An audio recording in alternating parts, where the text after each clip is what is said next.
Mga mahal kong kaibigan ng Barca Hoy Channel, maligayang pagdating sa bagong video na ito kung saan hatid namin sa inyo ngayong araw ang video na hinihintay mo.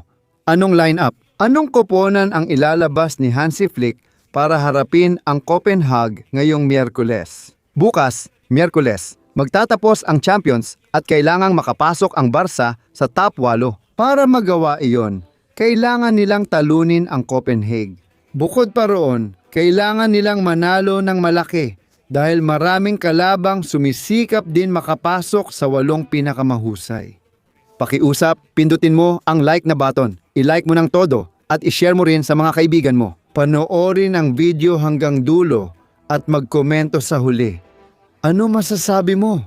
At gusto ko ring malaman, ano ang posibleng lineup mo? Magsisimula ako sa goalkeeper, kung saan wala namang duda dito. At umaasa ang Barca na makakalaro ang magaling na si Joan Garcia, ang goalkeeper na taga Catalunya. Si Gato, si Salem na nasa magandang kondisyon at goalpost, kailangan pigilan ang Barca na makapuntos dahil mahalaga ang goal difference. Kailangang depensahan ng Barca ang kanilang goal at subukang makapuntos ng maraming goals. Si Joan Garcia ang tagabantay sa goalpost. Magpapatuloy tayo sa kanang tagiliran, kung saan sa tingin ko pagkatapos ng mga pag-ikot. Sa laban kontra Oviedo, kung saan nagpahinga si Jules Koundé, bukas ng Miyerkules, dapat ay nandoon sa tagiliran ang Pranses. Kaya ngayon, tumataya ang Barca kay Jules Koundé. Para sa kanang tagiliran, lubos ang tiwala sa Pranses at sa kaliwa, ganoon din. Nagpahinga rin siya kontra Oviedo. Pinaupo siya ni Hansi Flick bilang panimula, kaya tingin ko dapat si Alejandro Valde ang ilagay bukas. Si Valde ang panimulang manlalaro sa kaliwa kontra Copenhagen. Sa central na partner, pipili tayo ng paborito kong koponan. Sa kanan, si Paco Barci ang mamumuno sa depensa ng Barca. Sa tabi niya, inaasahan ko si Gerard Martin. Sa tingin ko ito ang depensa ng Barcelona.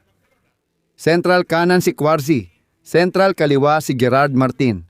Kanan si Koundé, kaliwa si Alejandro Valde, at si Joan Garcia ang goalkeeper. Ngayon, nandito na tayo sa pinaka-importanting sandali na puno ng duda. Bakit? Dahil para sa laban na ito, mga mahal kong kaibigan na kules, wala tayong magagamit na 2 pinakamahusay na midfielder sa mundo. At mula sa Barca, syempre, wala si Pedri Gonzalez. At wala rin ang kapitan na si Frenkie de Jong. Sino ang papalit sa mga wala?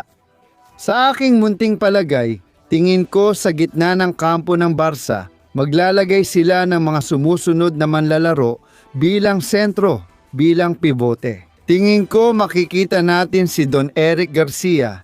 Ilalagay ng Barca siya sa gitna ng kampo. Si Eric Garcia para magbigay ng tibay, para magbigay ng lakas, at para magbigay din ng magandang direksyon sa pagbuo ng laro. Dahil magaling si Eric Garcia maglaro at mag-distribute ng bola, mahusay siyang magpasa kapag hawak niya ito. Si Eric ay pumipressure. Si Eric ay agresibo. May kalidad si Eric at nakikita ko siyang bukas sa gitna ng field kung saan nakikita ko rin siya sa basihan. Hindi ko gusto si Casado. Kailangan natin ng diretsyo at may kalidad na manlalaro na kayang gumawa ng goal at assist. Sa tingin ko bench lang si Casado at ang pipiliin ko para sa base, kahit mas attacking siya, ay si Dani Olmo. Ang taya ko dyan sa gitna ng field ay si Dani Olmo, sa gitnang bahagi ng Barca, na sa tingin ko ay kamangha-mangha.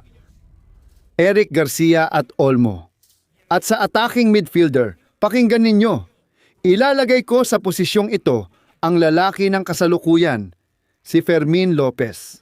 Ang football player na malapit nang mag-renew ng kontrata sa Barca at mapapabuti ang kanyang sahod at mga kondisyon sa club. Karapat dapat siya, pinaghirapan niya ito. Isang lalaki na may double-digit na goals at assists.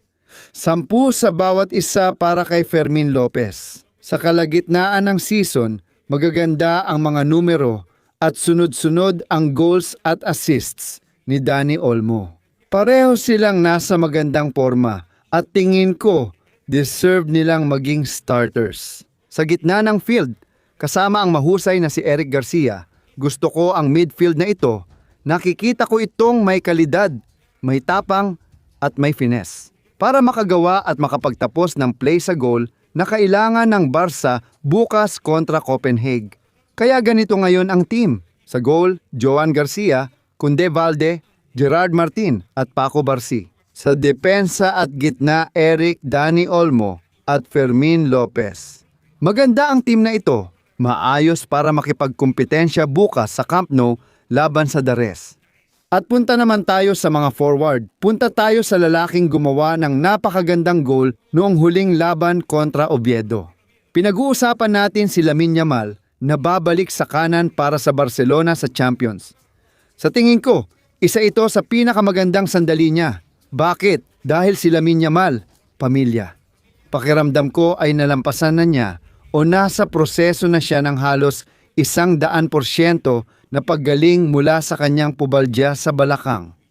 Palaging mas palaban, mas mabilis, at mas nakikita natin ang mga teknikal na galaw ni Lamine Yamal sa dribbling, sa paghinto at biglang bilis na parang napakadali para kay Lamine. At sa tingin ko ay bumabalik na siya sa kanyang pinakamagandang anyo. Kaya bukas, panalo si Lamine Yamal sa pustahan para sa atake ng Barca sa kanang bahagi kasama si Jules Koundé. Kailangan niyang maging matalim sa bandang iyon at mula sa kanang bahagi, lilipat tayo sa kaliwa. Doon, makakasama ni Valde si Rafinha na gumawa ng magandang gol gamit ang Vaselina. Matuso ang Brazilian kontra Oviedo.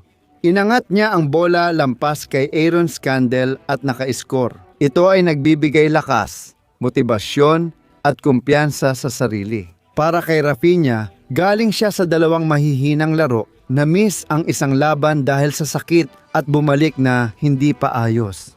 Sa tingin ko, bagay na bagay kay Rafinha yung goal na yon kontra Oviedo. Naniniwala ako na magpapakita siya para maging isa sa mga leader, mga walang kapantay na leader sa loob ng field. Tandaan, wala sina Pedri at Frankie. Si De Jong Rafinha ay isa sa mga kapitan at isa siya sa mga haligi ni Hansi Flick sa loob ng laro para makuha ng Barca ang panalo sa pamamagitan ng mga gol at matinding laro. Siguradong maglalaro si Rafinha bukas sa opensa ng Barca bilang numero 9 sa unahan ng atake. May duda ako kasi hindi man lang pinalaro si Marcus Rashford kahit 1 minuto laban sa Oviedo na hindi normal. Sa gabi ng Champions na puno ng ambisyon, maaaring si Ferran o Lewandowski ang numero 9. Pareho silang magaling pero may iniindang sakit si Ferran at si Lewandowski ay galing sa laban kontra Oviedo. Sa tingin ko maglalaro si Marcus Rashford, sa totoo lang, dahil sariwang-sariwa pa siya. At sa ikalawang kalahati, makikita natin si Lewandowski. Dahil sa tingin ko, mahalaga dito ang usapin ng mga minuto at gusto ni Flick na i-manage ang oras ng kanyang mga manlalaro. Matanda na si Lewandowski kaya sa tingin ko, mas mananaig ang kabataan at kasiglahan ni Rashford lalo't kailangan ng Barca ng mga goal.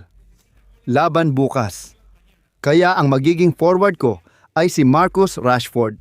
Sasamahan si Lamine Yamal at si Rafinha bilang sentrong striker.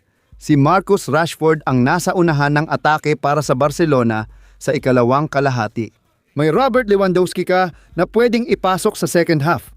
Gusto ko ang team na ito. Ikaw, anong tingin mo? Ilagay mo lang sa mga komento. Barca kahapon, ngayon at palagi. Salamat mga kaibigan, magkita tayo bukas.